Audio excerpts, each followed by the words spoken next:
Patrick, thank you so much for joining me on this podcast. Yeah, man. It's an honor to be here. Thanks for having me. Right off the bat, I want to just like maybe give a space for you to introduce yourself for people who are, really first tuning in and who are unfamiliar with you and your work. Besides, of course, the Spirit Mysteries members, because you've recently joined on as our esoteric counselor. What would you say? Like, how would you describe like your story and your work and what it is that you do?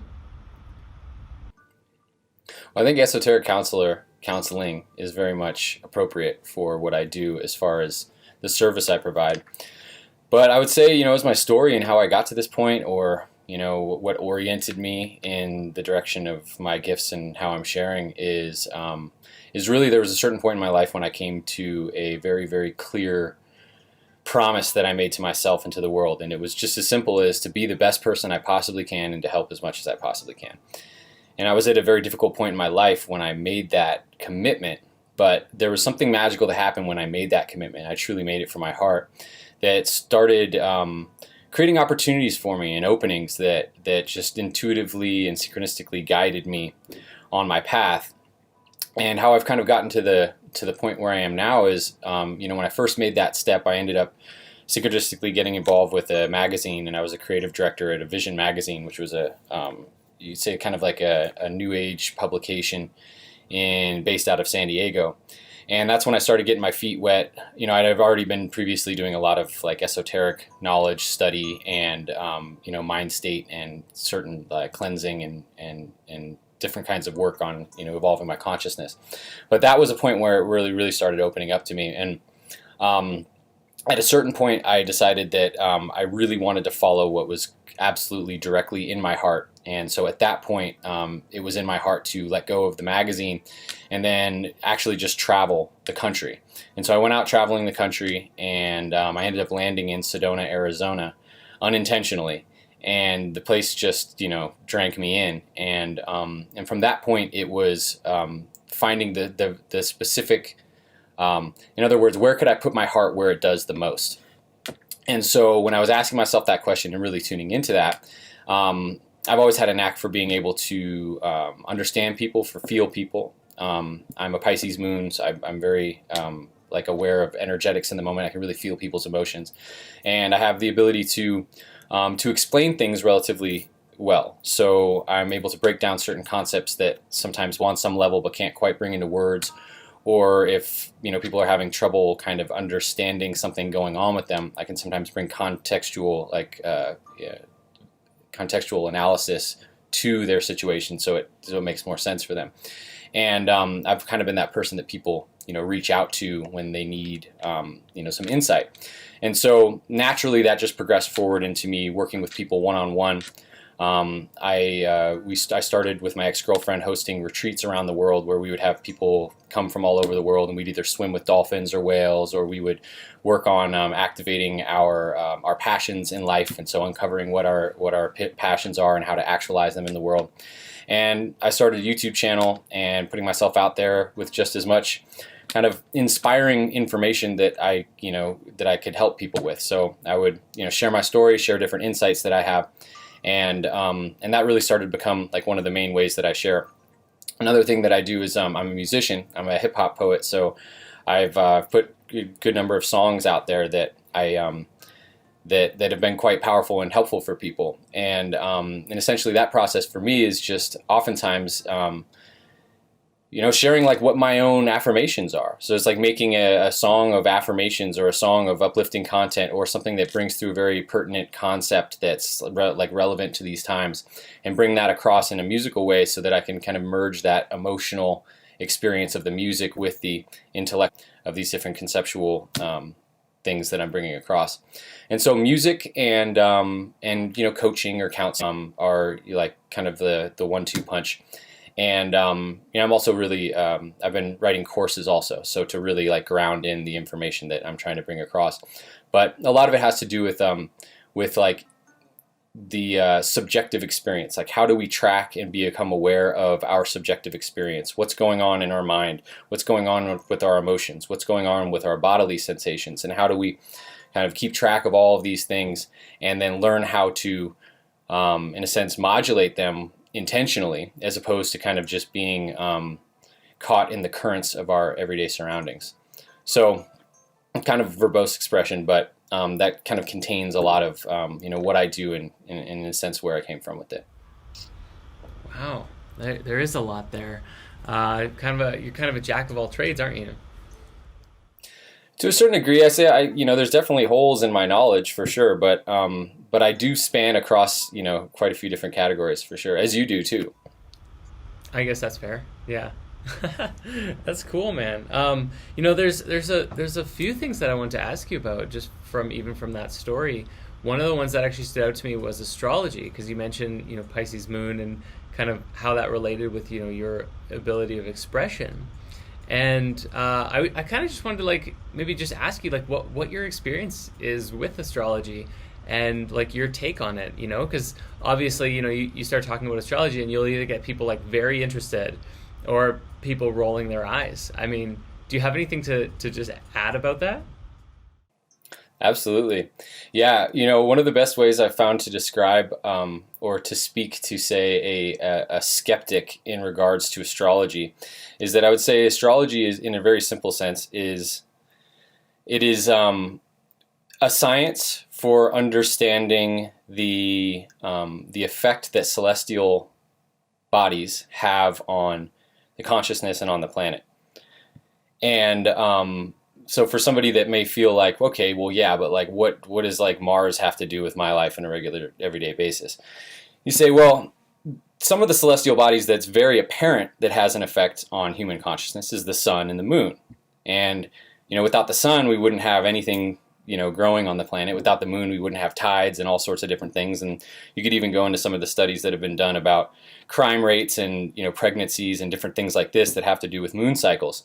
And so when we look at that, it's very clear that the celestial bodies are having an effect on our consciousness. Now, some of them may be more subtle than the sun or the moon, but when you get into the study of it, you actually become a study of or a student of astrology, you start to realize that actually a lot of the archetypal, essentially you could say even all, the archetypal experiences that we experience are very deeply connected with our local universe here, our local star system, and all of the different planets and all of the different energies involved in that. And so it's a great way of being able to kind of understand yourself in a sense as kind of like a micro-macrocosm, and see that as things are happening externally, they're also happening internally, and it's a great way to track what's going on emotionally by tracking things that are going on externally and in finding reflections in your environment. I think that was really well said. Yeah. I mean, even just I often like to relate it with, at least my experiences, my perspective has kind of become very similar, and it's very logical the way that you described it, but it's the moon pushes and pulls our tides, the water in our bodies, and there's a measurable effect. So why is it so outlandish to think that the other planets may not also have something of a similar relationship? So I think you put it into really good words. Thank you. Yeah, definitely. Yeah, it's just a different dimension of connection too. So it's certain planets will have a pull on a certain dimension of emotions, a certain spectrum of emotions, right? So it's we could say the moon pulls the tides, and that's obvious, but another planet may not be so obvious because it's maybe not physically measurable in the same way that tides are measurable. But that doesn't mean that, we all know that we have experience of emotions, right? And we all know that we feel our emotions being pulled for sometimes obscure reasons. So it starts bringing some, some of the background into the foreground, so we can make these connections. Yeah. Yeah. Well, and even, gosh, you reminded me of something that's fairly significant here too. It's in science today, there's this huge divide between, we don't understand how the quantum world relates with the standard model world or the relative world or the world that we know and exist in, right? The macrocosmic world of large bodies of mass and stuff like that. And so there's this divide, there's this break in the chain of we don't see how the quantum becomes the relative, becomes this world that we live in. But then on top of that, we also don't understand gravity. Like, we don't have a measurable way to actually identify like gravitrons, if those are like the, you know, the gravity particles, if they exist at all, sort of thing, right? Like there's really this like big like just lack of awareness scientifically about like how things work. And so I think it's very funny that on some level, like, you know, there's a lot of like skepticism about, you know, it's like, well, that's hogwash that the planets, you know, that the planets Mars could have any effect on us, you know, gravitationally or whatever. It's like, we don't even know what gravity is. How can we say that? Yeah. You know? Yeah.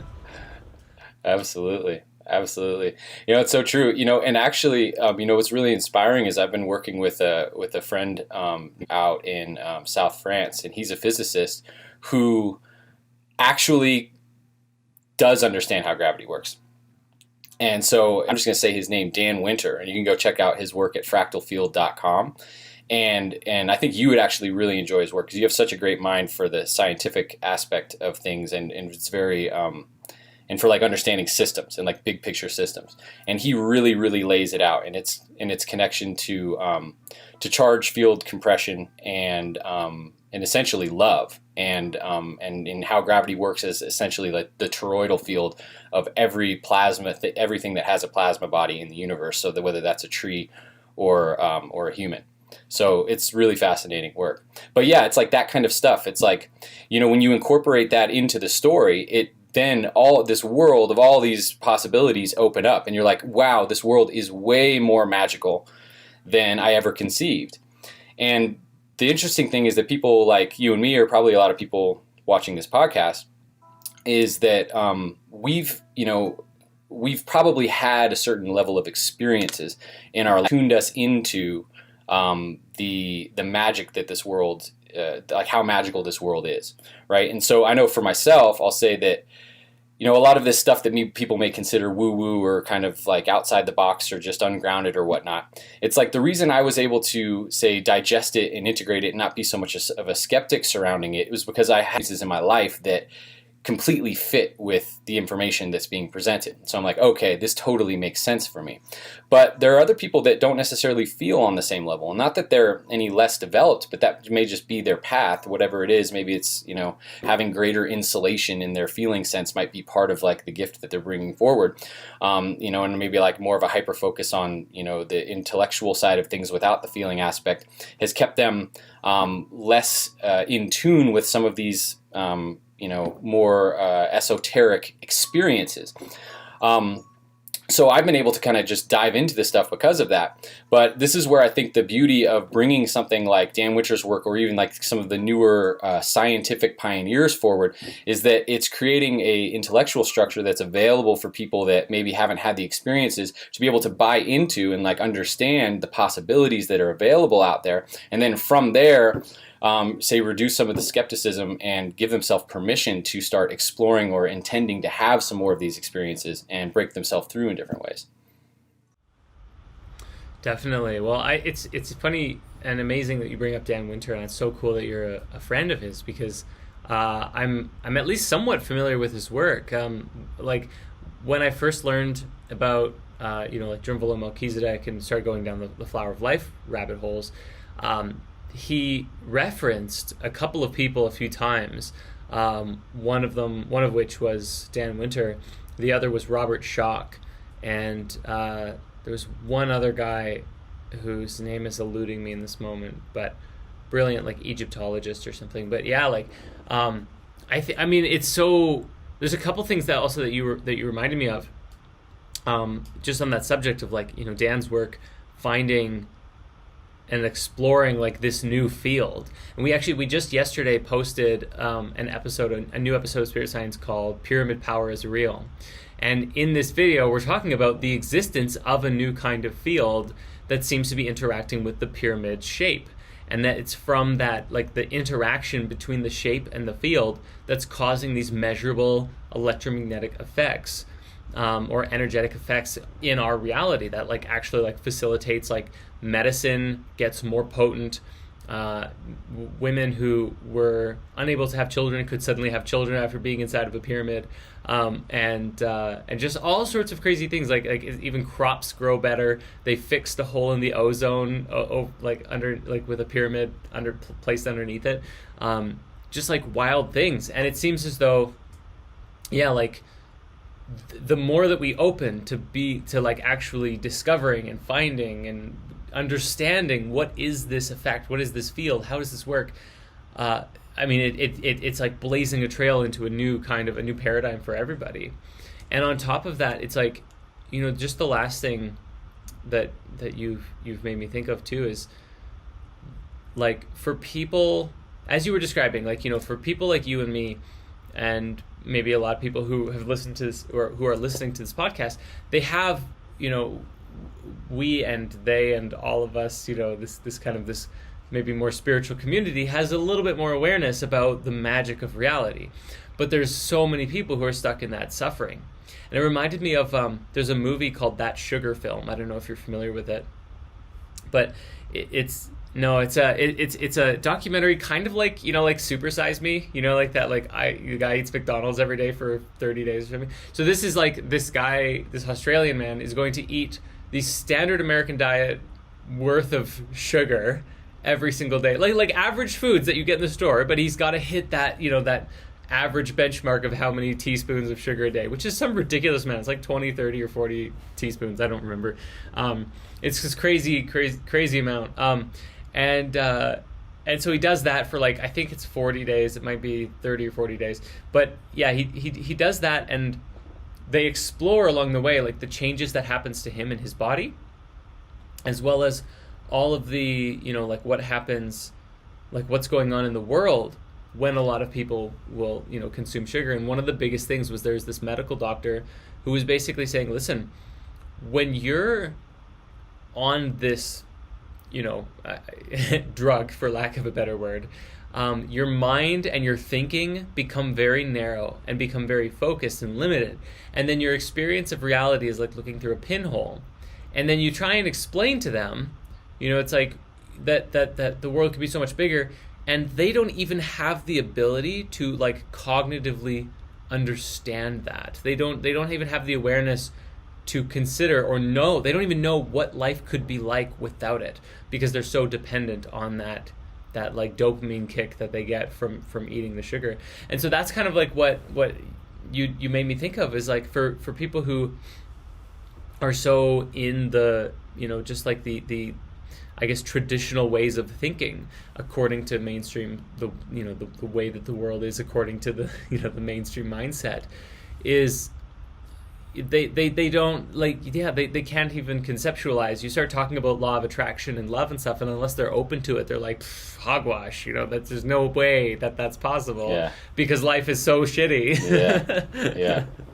That's an amazing point you brought up. It because it's like a package deal, right? It's like the food clogs your filters of perception up. When you're talking about the sugar, but I think in the greater spectrum of it, it's actually really, we start looking at all the elements, right? So it seems almost like all of the elements on, not from a pessimistic or conspiratorial perspective, maybe just from like an ignorant perspective.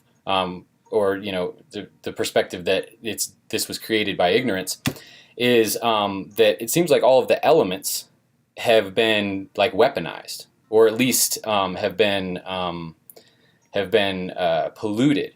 And so, the way I kind of look at it is that we have the Gaian, what I call the Gaian program, and that's like the natural program that is being rolled out by Gaia. And so you could think of, if we're gonna use a loose metaphor of like technology, it's kind of like the Gaian code. It's like the code to the organic matrix. And then on the other side, there's like a synthetic matrix, distortion code. And so when you talk about, like the overuse of like refined sugars, or just basically any of the pollutants that's in our food, that food is literally making up the earth element within our physical structures, right, in our physical bodies. And so if we're made of earth, air, water, and fire, right, and the earth, water, and air and fire are all polluted, then instead of getting that feedback loop with nature that we normally would get by ingesting healthy water and eating healthy food, where the source code of Gaia is in that, we're taking in foods code that clog our filters of perception, and then we can't perceive our reality clearly anymore because we're perceiving it through, you know, this distortion lens.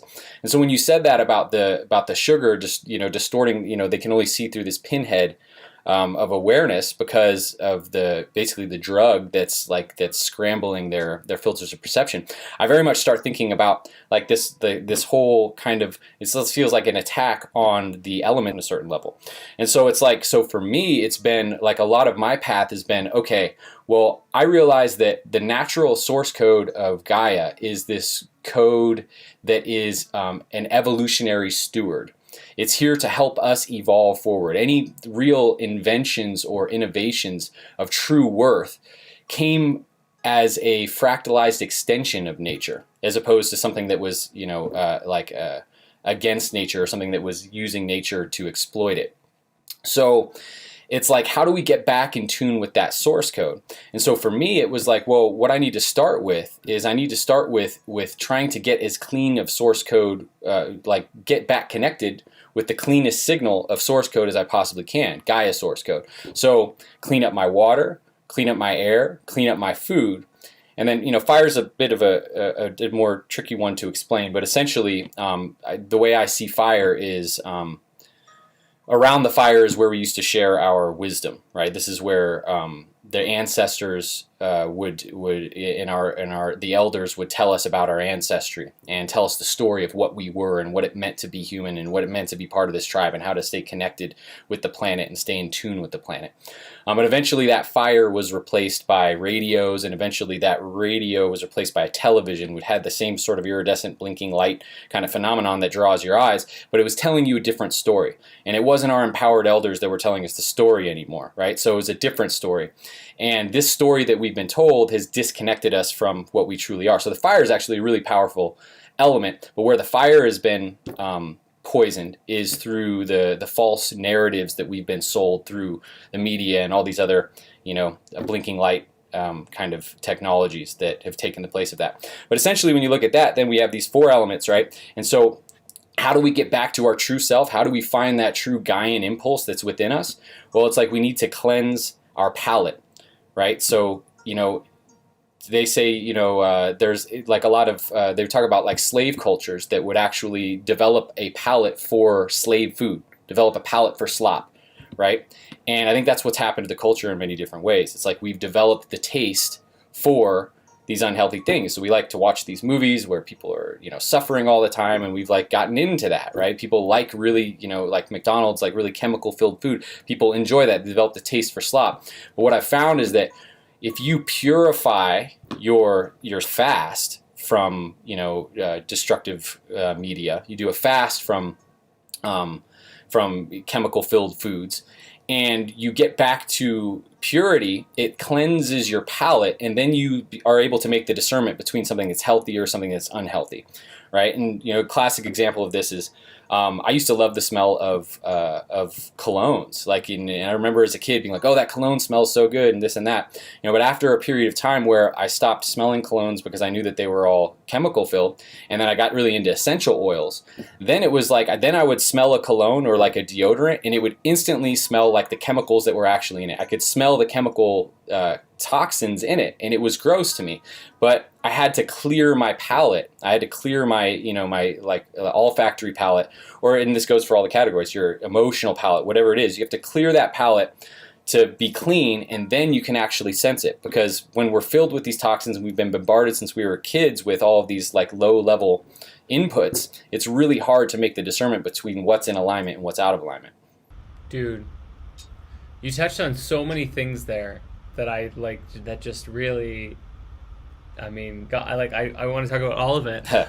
The first being just, I love that, like, the relationship that you made to the fire, and the fire being then like bridging from, you know, like around the campfire and hearing the stories from the you know, wise elders, all the way to, you know, like the fire was replaced with the radio, and then that was replaced with the with like television and this and that kind of thing. And it's amazing because like, and I think this, you probably already know this, but like it's not just, just like a metaphorical representation, in the sense that when you study the elements, and again, I'm pretty sure that you're like on this bandwagon, is that the fire is like the representation of technology. It's that one element of like that first fire being the like a tool that we use. And so like when you're like, we have a Patch Tarot Masters is this like very massive tarot class inside of Spirit Mysteries, and like esoteric astrology, spirituality kind of stuff.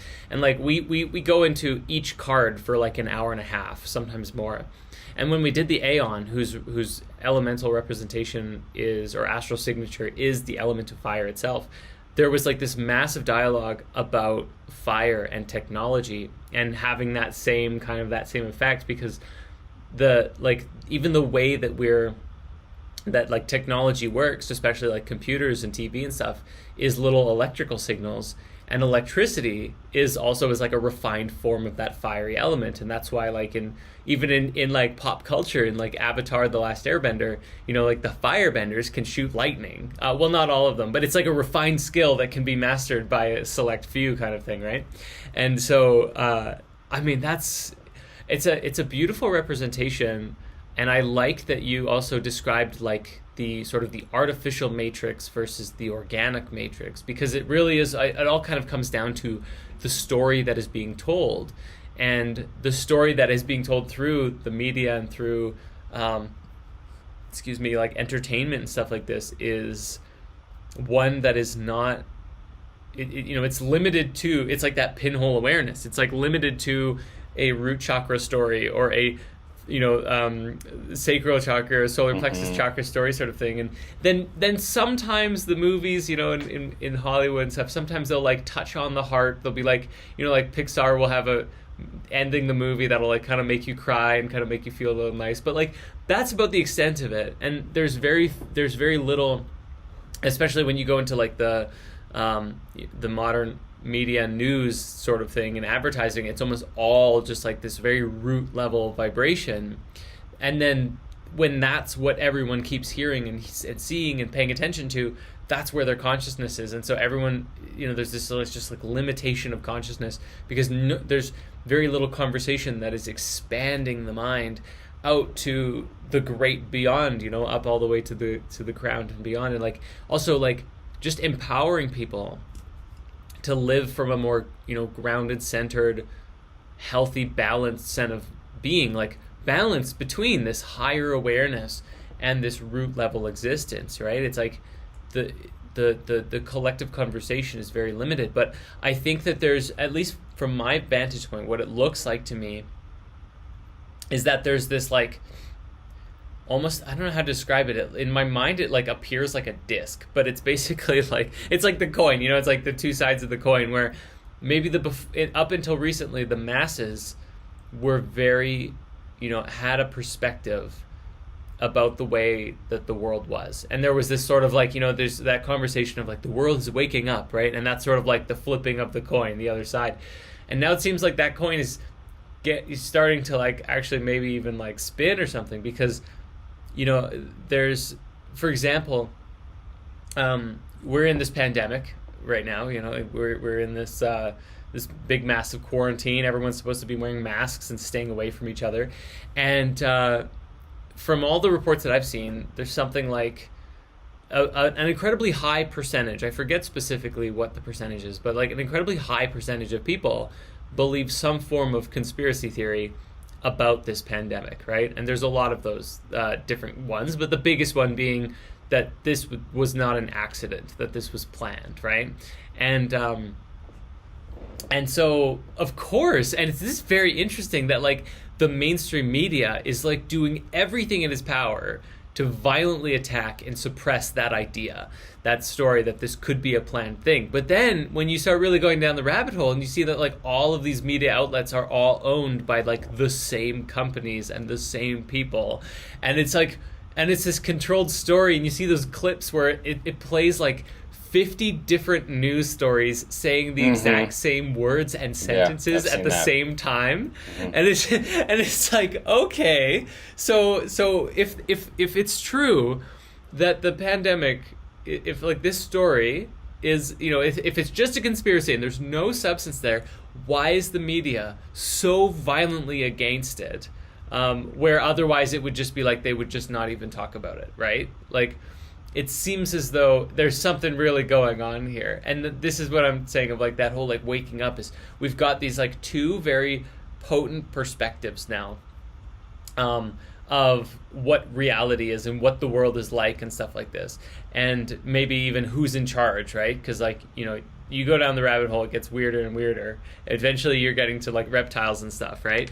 So I mean, I really like now, I actually want to maybe ask you to share this again, or maybe go deeper into this. Like when we were in a spirit circle, it's kind of like a podcast, Inside Spirit Mysteries, like maybe a month ago, and we were talking about this, and I remember asking the group, about this, like, just all the conspiracies and stuff, and you had something really beautiful to share. Do you remember what it was? Well, when I think it was with the train, the runaway train. Was it that thing? I've said that before. In context to this, which is it might have been, and I would love to hear it again. I mean, and to sharing it for everybody. Yeah, I think it was in the context of we were talking about narratives, right? So it was like, what are the different narratives, and what do we feel like the future holds for us, and it was about agendas, right? So when you get in the conspiratorial through the conspiratorial lens, and you start going down that rabbit hole online, it's like, geez, there's so many different narratives and conspiracies, and there's it's like, you literally, and I think there are people that do this, that you could spend all your time just focusing on that and still not get to the bottom of it. I mean, there's just so much there. And one of the realizations that I had at a certain point was that, when people talk about a particular agenda that people are trying to roll out, like Agenda 21 or Project Bluebeam, or, so all these different kinds of agendas that they talk about in these conspiratorial circles or conspiracy theory circles. I don't really like that term, but I use it because people kind of, I don't know, kind of know what I mean when I say that. But what I realized was that it's like, for every agenda that is attempting to be rolled out by a particular faction of, I don't know, the control matrix or whatever you want to say, there's some counter agenda that has that is in a sense like a resistance to that agenda.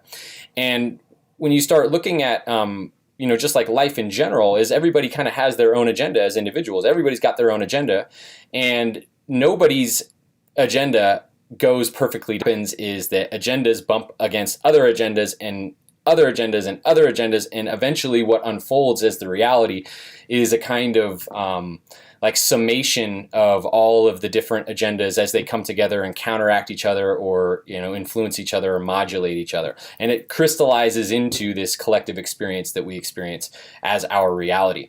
So I think the value in seeing it that way, and this also comes from me having connections with people that work that have worked in Black Ops military, and that are connected in with some of these kind of more secretive factions in military and in world politics and whatnot.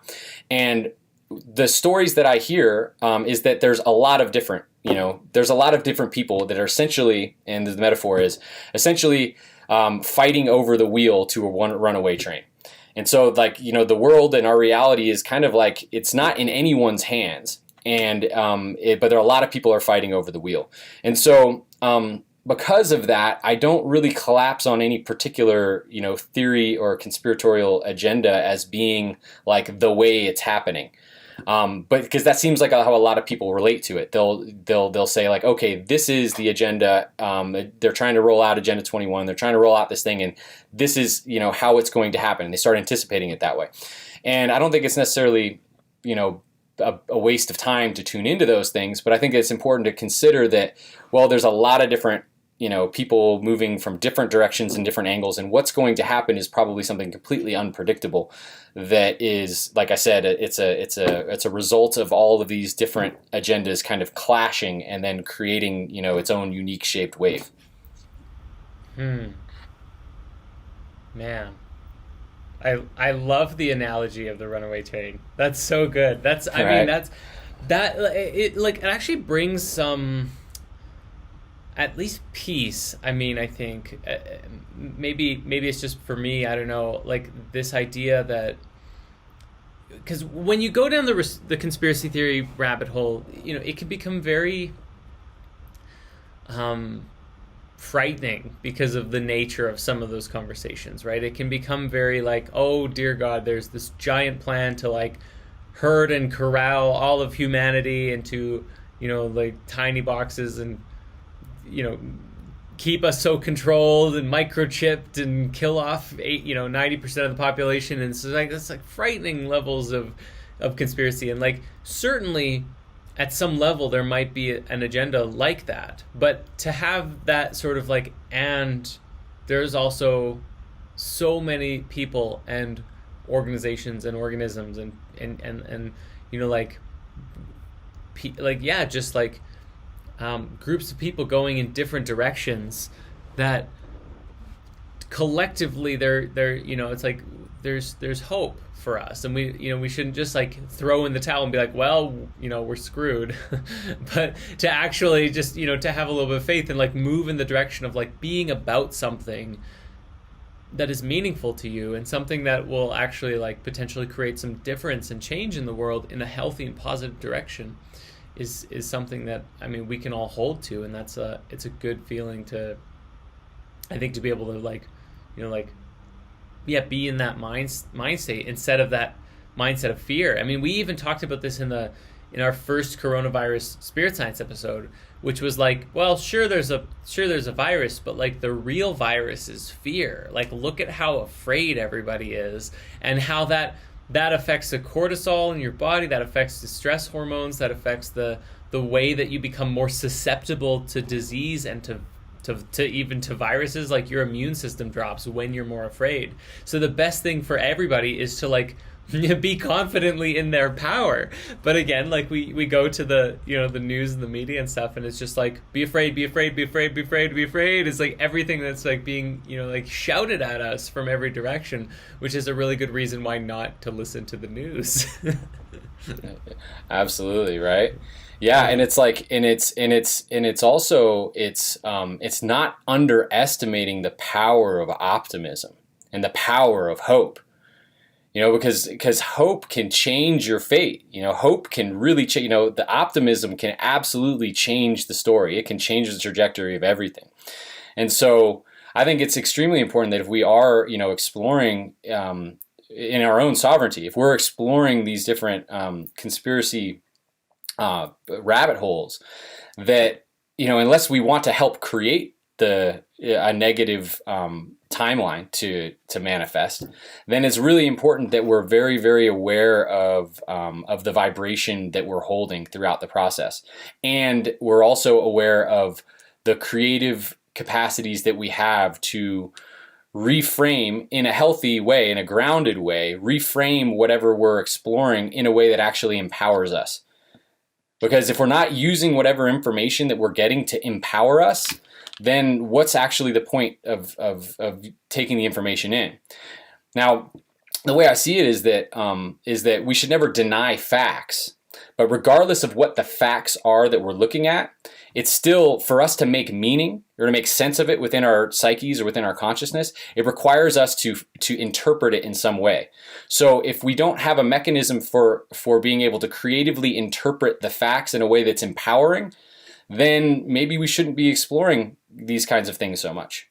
Things that are taking us out of our zone, and focus more on maybe developing the capacity to interpret things in an empowering way. And that's actually how I even define truth. Truth is that which empowers us, right? And there's a difference between truth and facts. Facts are kind of like neutral props. You could look at a log in the in the forest, and you could interpret that a million different ways. You could say that's a chair. I'm going to use it as a chair. You could say, oh, that is a garden for inoculating mushrooms, or you could say that's this really, really ugly stump with a bunch of mold on it that kind of grosses me out. Now, so there's a lot of, and you could go on. There's a million different ways you could interpret, the meaning to this log, what that log means to you. Now, you could say, well, yeah, it does have mold on it, and you could say that like it's a fact. Look, it has mold on it, and that's gross. I don't like what mold does to my system. And you could go off about how that's factual. But that perspective of it, even though there's facts involved, you're interpreting it in a way that's disempowering you. So how can you also interpret that same exact set of facts in a way that empowers you? And in doing that, I feel like you're getting closer to the truth of what you're seeing. In other words, you're able to see more of what is connected to God in this thing, because inherently truth in God is something that empowers you. And so when people get facts confused with the truth, they're skipping over the creative aspect, or their own inner agency aspect of the equation, and maybe just thinking that the only interpretation of this is something that is disempowering, and I can confirm that by pointing out the facts in it. When in actuality, you can always rearrange the facts. No matter how dismal they may look, you can rearrange them in a way to empower you, if nothing less than just learning how to grow your love to observe something that's ugly from a more empowering space. Then, anything that's ugly then at that point becomes fuel for you to become more empowered. So I think this is like really, really key as we're navigating through this world right now, because the energies that we're putting into our environment, the essences and the frequencies that we're interpreting things with have a very, very powerful effect on how things manifest and how things move forward. So it's really important that we're able to look for and find the truth in things, the empowering aspects in things, being able to see the God in things, because in doing that, in a sense, we are empowering these things to step more into their God expression. And I think this is like really, really key for humanity right now in our process of being able to, kind of use our power to funnel this experience that we're experiencing to a timeline that we're all going to appreciate and be stoked about in the future. Wow. I think you kind of answered this question that I had that actually came up last night. Like last night I went to dinner with a couple friends here in town, and we were all talking about the Plandemic documentary. Are you familiar with it? Mm. Some people have sent it to me. I haven't watched it yet, but yeah, I'm familiar with what you're talking about. Yeah, it's pretty wild. I mean, because it really breaks down a lot of evidence and support for the idea of like how this whole pandemic really was a staged or a planned event kind of thing, right? And of course, it's very interesting that all of the media is really like violently attacking, blocking, banning. Banned on YouTube, banned on Facebook, banned on Google. Like you look it up on Google and all you find is like, this is like just the most dangerous documentary according to the media and stuff like that. So I'm like, oh, that's interesting that like, but anyway, the question was, the reason that I brought this up is the question came up last night.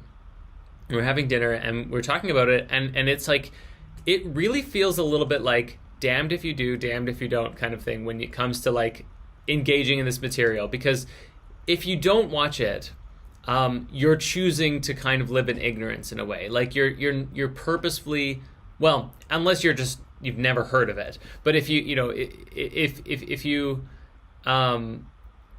just like decide, no, I've just automatically decided that it's nonsense and I'm not going to watch it, then you're choosing not to take in all sides of the story and all sides of the conversation and the information.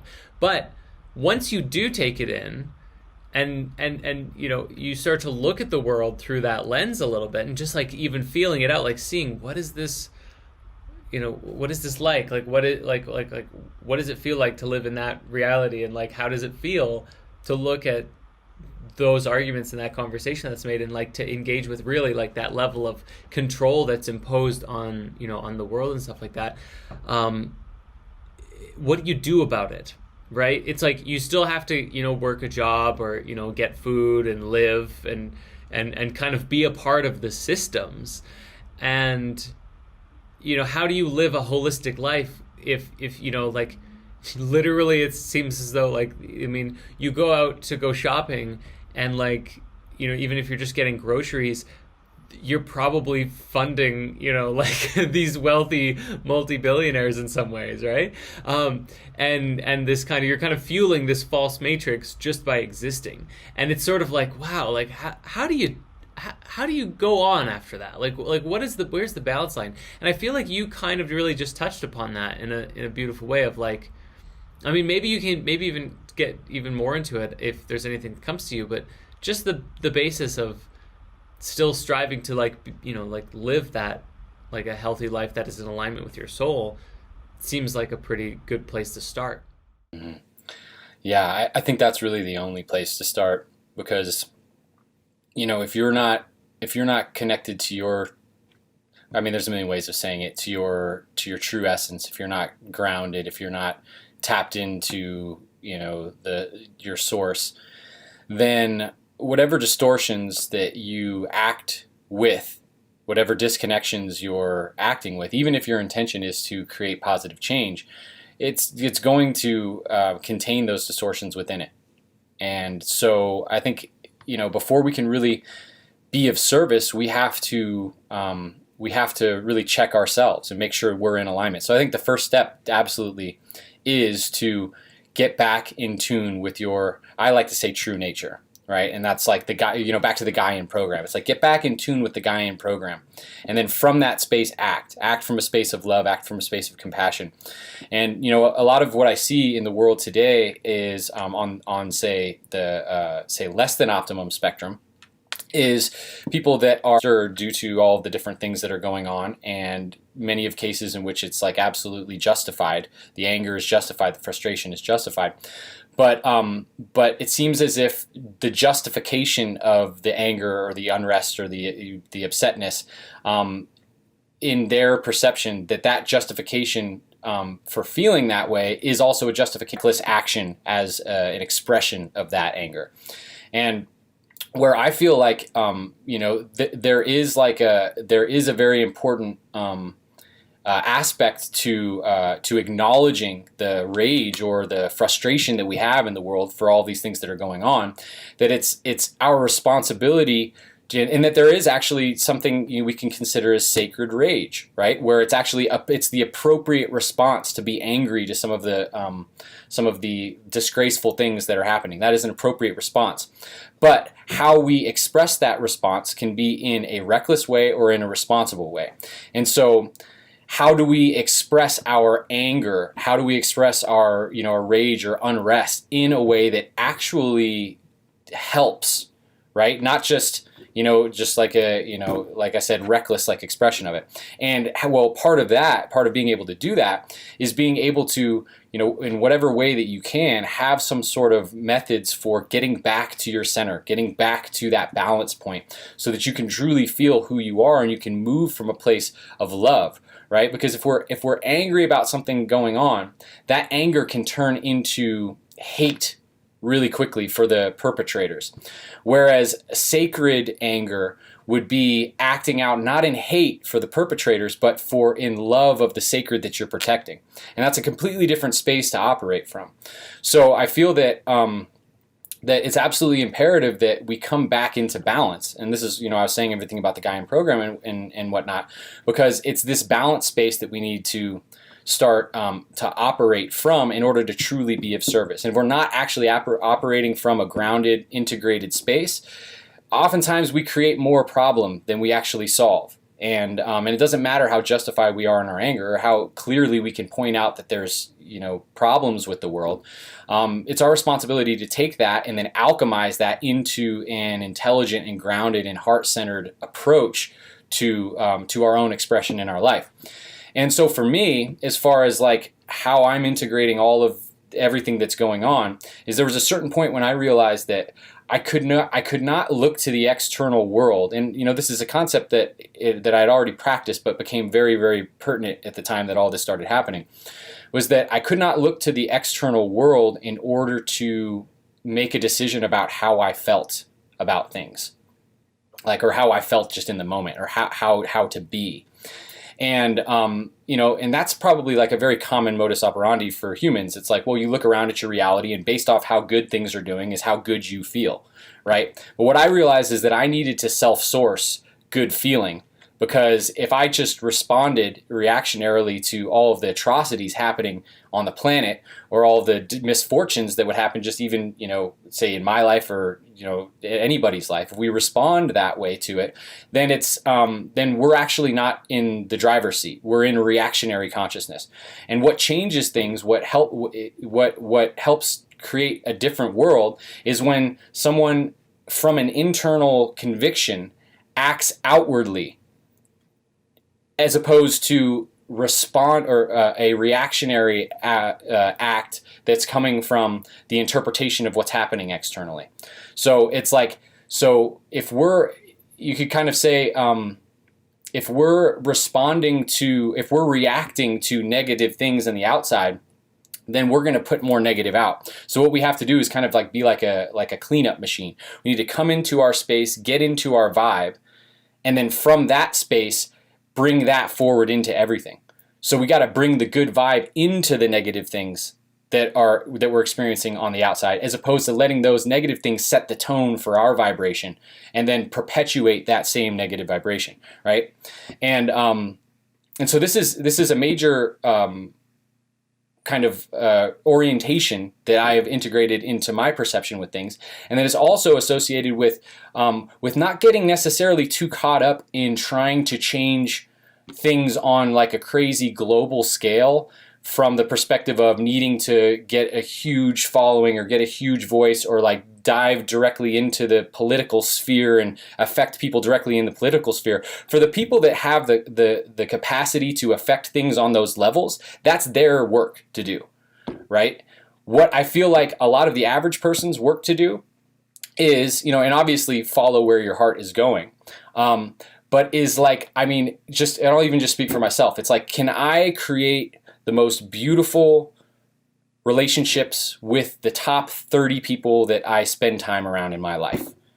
Can I just really heal those relationships around me? Can I really look at the world through a sacred lens of divinity as I walk around on a daily basis, and have extreme gratitude for all of the abundance that I experience, and for the trees and for the air that I experience on a regular basis? Can I get into that sacred space and live from that sacred space on a daily basis?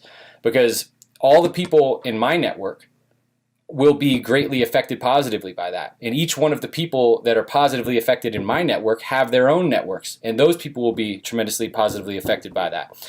And so instead of kind of getting in this compartmentalized perspective of, trying to create social change, or get so wrapped up in all these external kind of things, and not that these are necessarily bad, but instead of putting all of your attention into those things and then, say, neglecting the relationships that are right next to you. There's like, so I feel like there's so many people out there that are, petitioning about all this, stuff, but then they go home and they may have like a terrible relationship with their mother and their brother. And it's like, okay, so, but can we fix our like everyday reality? Can we heal our everyday reality? And then from that space, which is part of this integration I'm talking about, we're in an integrated space, living an integrated life, then we might actually have the capacity to affect things in a more, I don't even know what word to use, like to start like aiming our attempts to be more on like a grand external scale. Because again, if we have unhealthy relationships and all sorts of stuff bound up in our everyday life, then that's going to translate into the kind of social change that we're trying to project or create in the external world. So heal ourselves first. I think this is really, really key. Oh man, you are speaking truth. That is, and it's love, and it's authenticity, and it's beautiful. I really appreciate everything that you just described. And I think that's really important for so many people to hear as well, because and I feel a little bit responsible too, because with spirit science there is often this energy of like, hey, we can change the world, and that is really like, there is like a bit of that vibe in spirit science. And even I'm also coming to this sort of humbler space of like, whoever's listening is, or watching these videos are like, it's exactly right. It doesn't have to be tens of millions and billions of watchers and viewers or whatever. It's like, No, it's exactly the right amount. The people who need to see it are seeing it, But like for the average person who, they work a job and they have their friendships and everything like that, it's like striving for that, like having really healthy relationships in every dynamic is one of the best things that we can do. And you kind of made me think too, like maybe even striving to embody whatever the archetype of the season is for that person. Like, I mean, I've found, here's a little bit of a little anecdote that is relative to me in my life, is like, there's a lot of archetypes in shows, like Airbender, as we mentioned, is one of them. A lot of animes and a lot of shows that have these like teenagers that save the world, and that's like a very common thing. So what happens when you turn 20 and you turn 30 and then you're getting older and older, and you're not a kid anymore. It's like, well, you can't save the world. But then this thing that I came to is like, well, it's okay maybe that I'm not a teenager anymore, because like I'm moving in the direction of like I could be like Gandalf, like being I can move into that other, another archetype of becoming, the wise wizard who really just guides the younger generation to help to do the work that they're here to do, sort of thing, right? Or whatever role it is, like, because there's so many different archetypes and so many different roles and characters that we can learn from and kind of strive to fit. So whoever it is, like, and for anyone listening, if you're feeling lost, I feel like one of the best pieces of advice that at least I can give in this moment about this is like, if there's a character that you really feel drawn to, try, like, see how it feels to like sort of take that on inside a little bit. And that also relates with, Patrick, you said, you were talking about how, like, you there's this buildup of energy inside, this like anger or whatever this feeling is, and there's this like reckless expression of it, this violent expression that can happen. And you made me think of just like, that Hermetic phrase of as above, so below, and as within, so without. And I've often described the human body of consciousness in the past of saying like that you are not like you being like everybody, whoever this is directed at, right? It's like we are not that which is just inside of us or that which is outside of us, but we are the space in between. So it's like we are the awareness of energy that flows inside and outside of our body of consciousness, and what we choose to do with it, what energy we let in and what energy we let out.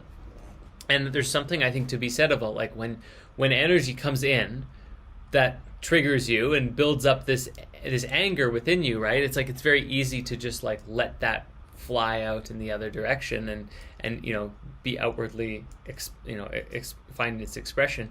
But if we can have the cognitive awareness to stop and have that inside of us, and then become like a transmutational vessel, like move the energy, allow the energy to move and transmute and like process through that toroidal field of our heart, and it can find a much, much healthier and more harmonious expression, because we ourselves become like the generator of love, if we choose to. It's like then we're the alchemists, right? And then in whatever negative energy stream is being sprayed all over by other people that are, just that are not being alchemists themselves, it stops at us. Whatever energy comes through, whatever the negative energy comes through us or comes to us, stops at us. And then we alchemize that and put positive energy forward.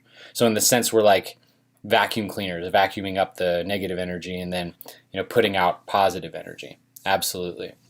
Now, and another thing that I think is really important, I just want to bring into context as far as how powerful we actually are as individuals, just working on balancing the energies and the relationships in our lives alone, is actually, and I'm going to paraphrase, it was something that I heard, whether you like him or not, Jordan Peterson say. It's very mathematical, so it's really simple.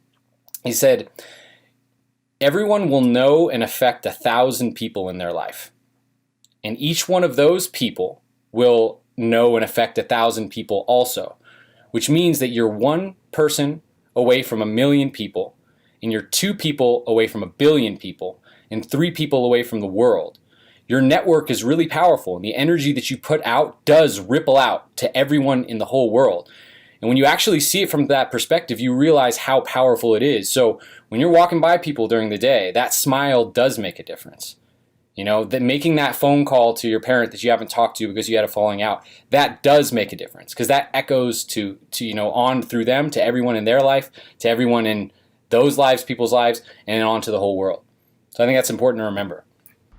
Oh man, I'm so happy you said that, because literally it was like maybe 2 weeks ago I went through this whole, I had a little like personal ceremony of my own, and I came out of it feeling so light and wanting to just like be with the people of the world, just with everybody, just being able to sit in conversation and sit in communion, sacred communion with everybody that I saw.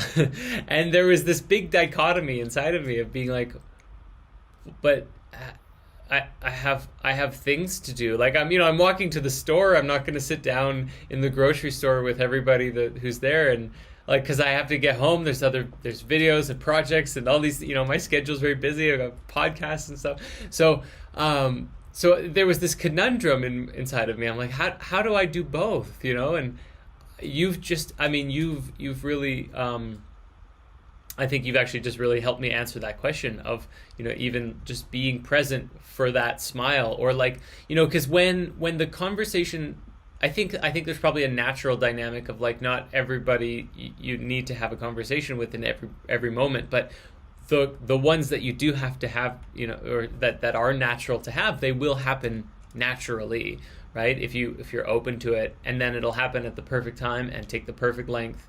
But otherwise, just like being, if you can tap into that light and just like be a light when you're walking around, your energy will still affect others without, there even needing to be more than a passing glance and a smile.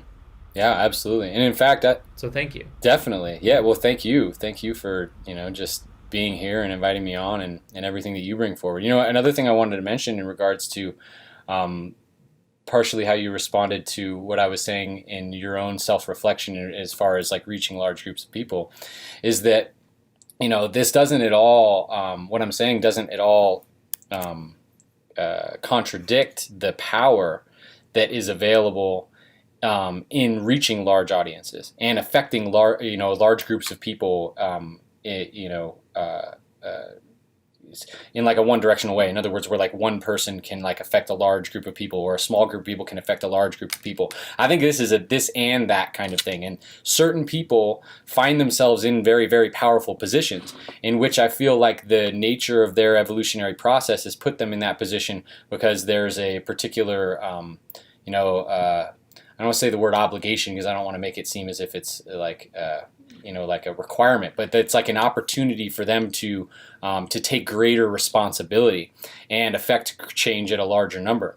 So I mean, like, I think that what you're doing and what we're doing, right, at Spirit Science and Spirit Mysteries is absolutely incredible. And to be able to reach this larger group of people is so powerful also.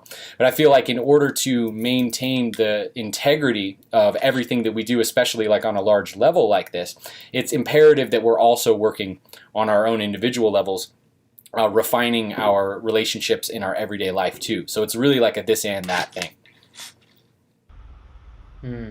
Yeah, I had some a friend of mine complimenting me the other day for that, and he was just like, how do you you do so much. How do you do it all? And I just responded, I'm like, it is a big responsibility. Like, in terms of like, like my quote unquote free time is often spent learning and focused on specific things that will move my whole life and a body of consciousness, my spiritual awareness, everything forward, because then that directly goes into the work that I'm doing. But there is that, like, like, it's another one of those, like, whether you like him or not sort of things. I think this is a profound wisdom from Elon Musk. I feel like I have a lot of respect for Elon Musk, just because even if there is, he said he's an alien before, and there's a lot of controversy around him, but I really appreciate the direction that he's going, of like just straight up Tesla, he's like, we need to be moving to a more self-sustaining, like in reality with energy, and so we're gonna do it. And they're like, like everyone's like, no, you can't make an electric car, and he's like, watch us. I appreciate that a lot. But what he said, there was like a group thing at one point, like it was like a school tour, a college tour or something of like his like offices or something. I don't know if it was SpaceX or if it was Tesla or whatever, but they were asking him questions. How do you be an entrepreneur? How do you do what you're doing? And he's like, it's really hard, and I kind of don't recommend it.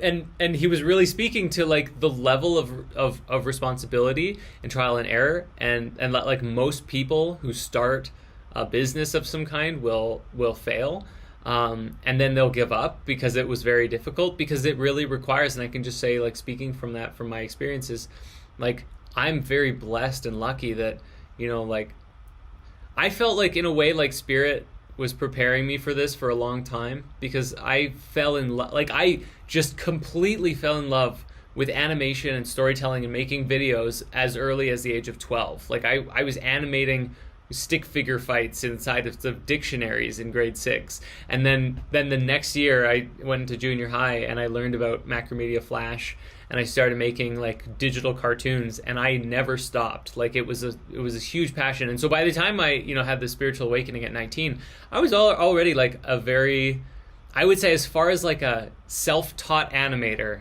I would say I was not bad at what I did. Like I definitely didn't have like the prowess of like full on Disney animator sort of thing, but I could work my way around the software and I could make videos pretty fine. And so like it felt like this natural progression. But from there, like, with the success of Spirit Science and all the views and everything like that, it really, like, that energy propelled me into having to learn a lot of things that I don't think I ever would have naturally chosen to do. Things like eventually running a business and doing accounting or understanding how the different business systems work and stuff like that. Those are not things that are like super exciting to me, but I had to learn them in order to actually like see this vision grow, which of course naturally grew as a result of making Spirit Science. Like spirit centers and mystery schools and all these things are all like dreams of mine, things that I'm really passionate and excited about. And it's that motion, it's like the whole thing, like that, the energy, it's like in order for that to really come to fruition through Spirit Science and Spirit Studios and everything, like I have to be in alignment with the state of being that's required in order to fulfill that vision. So it really does take a lot of responsibility, and like using a schedule and showing up on time and like caring, like genuinely caring about the results of every aspect of your work, and not just like doing things haphazardly and taking things for granted. Like you really, and even like the people that you work with, right? I think this is a big thing that I'm told that like from various team members in Spirit Studios, they're like, I've never worked for a company that like genuinely was such like a supportive environment, because I think that this is very missing in the world.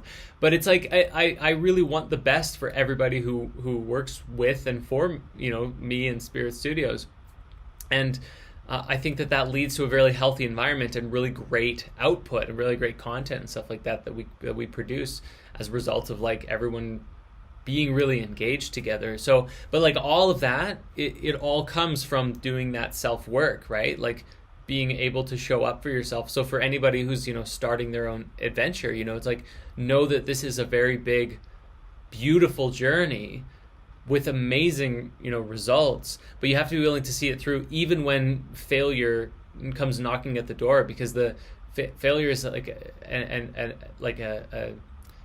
it's an outcome that's almost bound to happen in any entrepreneurial or kind of life adventure.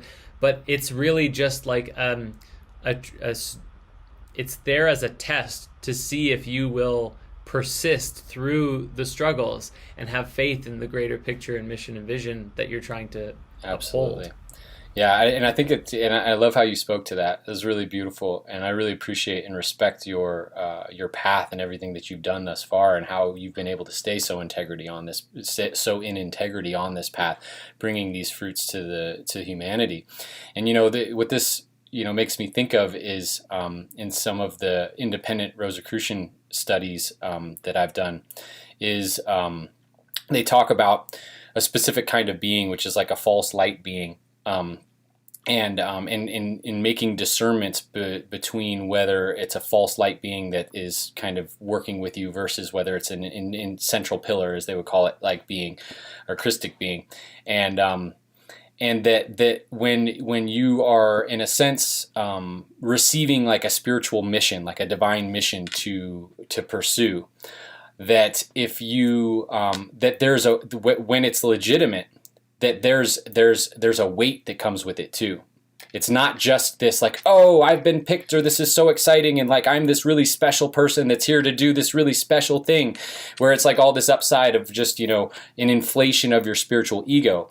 That actually when these missions come to you and we realize maybe more precisely what it is that we're here to do, that we feel honored. Of course, it's a deep honor, but there's this weight to it because you realize like what you're going to have to carry, what you'll have to sacrifice, and the importance of you staying in integrity and actually keeping yourself tempered to actually fulfill it in a healthy successful way. And so I just want to say that because it's I think that like a lot of people that may look at someone like yourself and from one angle be like, oh, well, like, he's got it all and he's, just running stuff and doing all this like, crazy spiritual stuff, or he's been selected by the beings to, or the medicine or whatever to like do these things. It's not just like it's not just like a lucky thing. It's like, this is something that, it's sobering.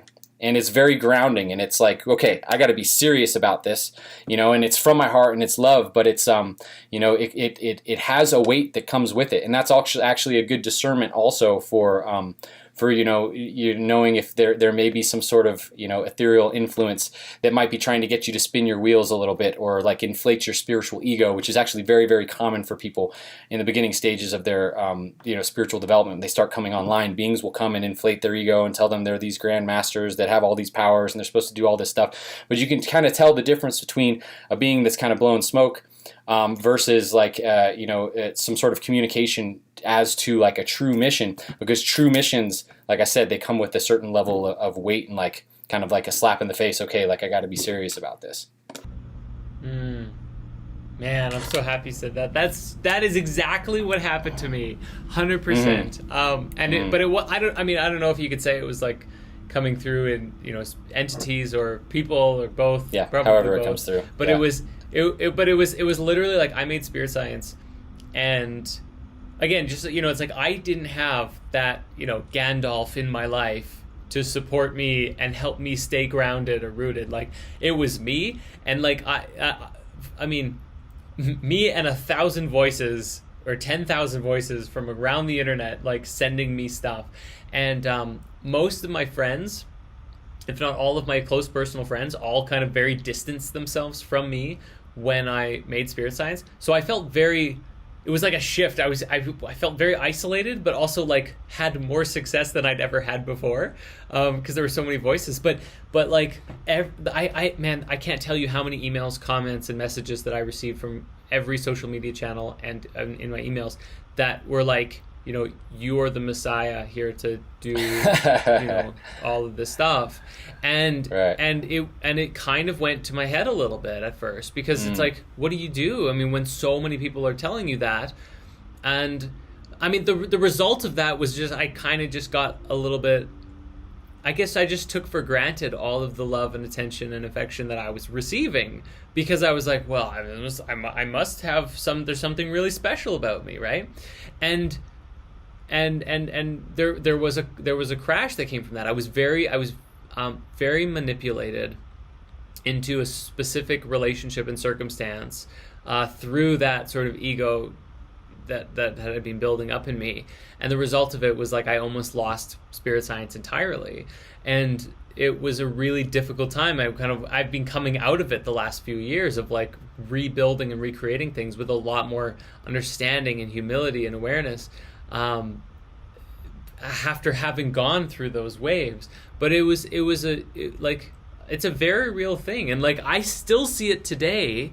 I mean, I feel like I'm a lot more balanced and centered now, and but I still see it today in these comments on YouTube of like every so often there's like, hey, guess what? I'm the next Jesus. Come and get magic from me. You know, like these comments of people, and I'm like, oh, I love you so much. You know,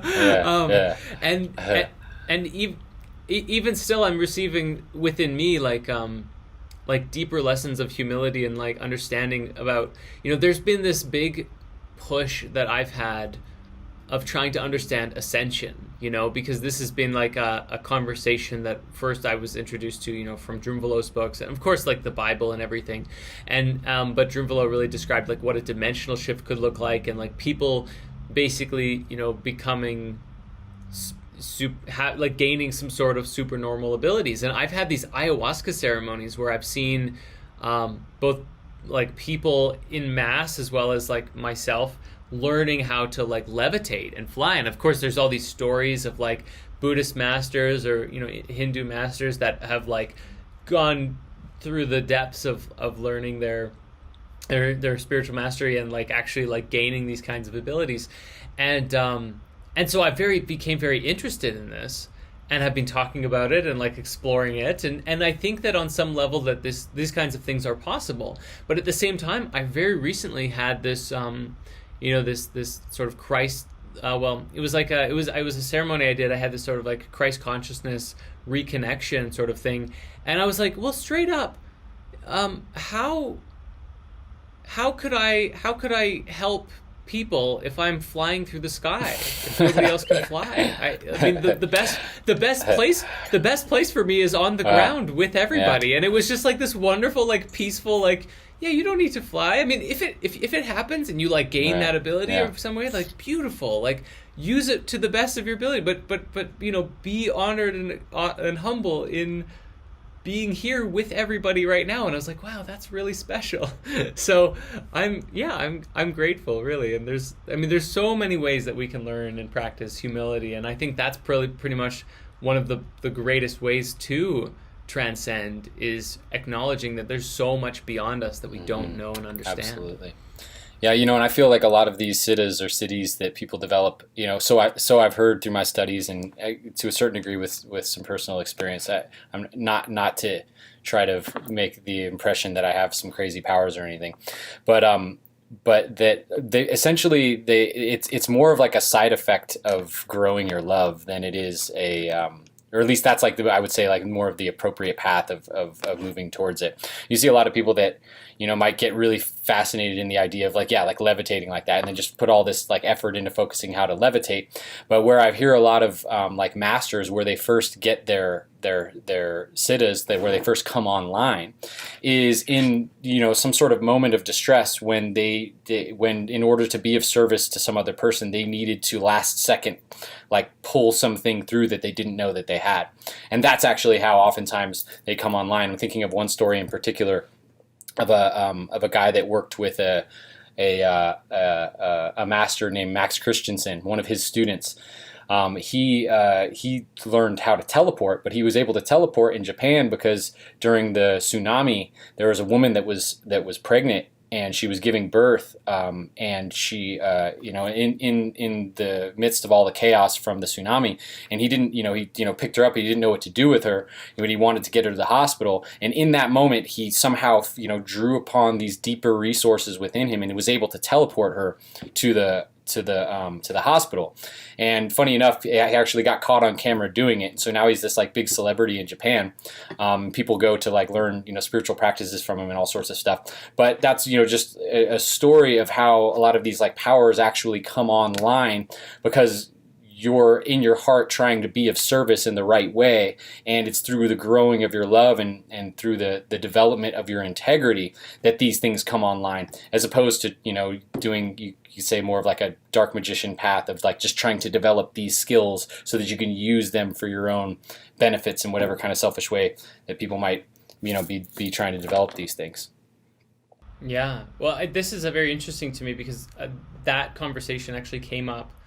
Well, first and foremost, I want to say I really appreciate that you framed that, like, you're super normal abilities come as a result of your love, like expanding that. And I think that's especially potent, just considering like the whole toroidal field of the heart being so like the main energy center of the whole body sort of thing. I think it's just like a beautiful relationship there. But then in regards to the Japan guy, this is very interesting because this came up once before on the podcast, but after the podcast I went looking for those videos and I could not find anything on the internet about it. But it's very, very interesting. Do you know where we could find those videos? I don't know where. That was, I could ask people that are in the community of Max's community though, if they can get the videos. It might be a censored video. You know how that happens. Maybe censored, but yeah, the guy's name is Khan, and I don't remember his last name, but his name's Khan, and he's associated with Max Christensen. And Max Christensen he's like a Tibetan Lama, Taoist priest, like a Apache and Navajo shaman. He's also a Mongolian shaman, so he's highly recognized by all these different spiritual orders, and he's got some good content out there. Not a whole lot. He does more like private retreat kind of things, but you can find him online if you look him up, and that would be a thread for anyone that's listening if you wanted to kind of follow deeper into that story. But yeah, I mean, I could ask some of the people in the community, and if I figure out that where the video is. Now, Max, if you go to one of his things, he'll show you all sorts of crazy pictures and video stuff that he has, which is really, really mind bending. I won't get into the details of that, but like as far as like some crazy interdimensional stuff, it's like he's got videos of that, and he'll show it to you if you do attend one of his retreats. So that's cool. Cool. That's awesome. Oh man, Patrick, we've covered so many beautiful things here on this podcast today. I want to just say thank you so much for sharing everything that you have. This has been like just one of the most enlightening conversations that I've had in, well, I mean, all of our podcasts have been really good, but this one is really juicy all the same. So thank you. Awesome. Yeah. Thank you so much for setting the space and for calling me on. And, it's an honor to be working with you, and I'm excited to just see where everything goes. One thing I wanted to mention to you too is, if you do explore more of Dan's stuff, I mentioned to Dan last time I talked to him that I had been, that I'm now affiliated with the spirit mysteries and whatnot, and kind of explained some of what we were doing, and he's interested in connecting and seeing where there could be a collaboration point too. So I think that could be potentially really, really interesting as far as the like bringing some grounded physics, like new grounded physics aspects to the conversation. Absolutely. Yes, I would love to meet Dan, get him on the podcast, and then maybe connect him with my writer for Spirit Science, and we can like do a whole series together. That would be so cool. He'd totally be into that for sure. Awesome. Thank you so much, man. This has been great. Cool. Yeah, so before we sign off, I know we're going to put links in the comments below and on this podcast, but for anybody listening who wants to go down, explore some of the the rabbit holes that you go through, where can people find you? So you can find me on my YouTube channel, which is Patrick Haize Live, Live. So it's YouTube / Patrick Haize Live. There will be a link down there below. You can also find me at patrickhaize.com / sessions with Patrick or / mentorship with Patrick if you're interested in doing one-on-one work with me. And those are my two primary contact points, I would say, is my YouTube channel and my website. So my website, actually, I'll mention that too, is patrickhaize.com. You can go to my website there, patrickhaize.com. Awesome. Thank you so much again, and thank you everybody for listening. This has been another fabulous episode of Spirit Science Live. Beautiful. Yeah. Well, thanks so much, Jordan. It was an honor to be here, and we're going to keep bringing the love forward.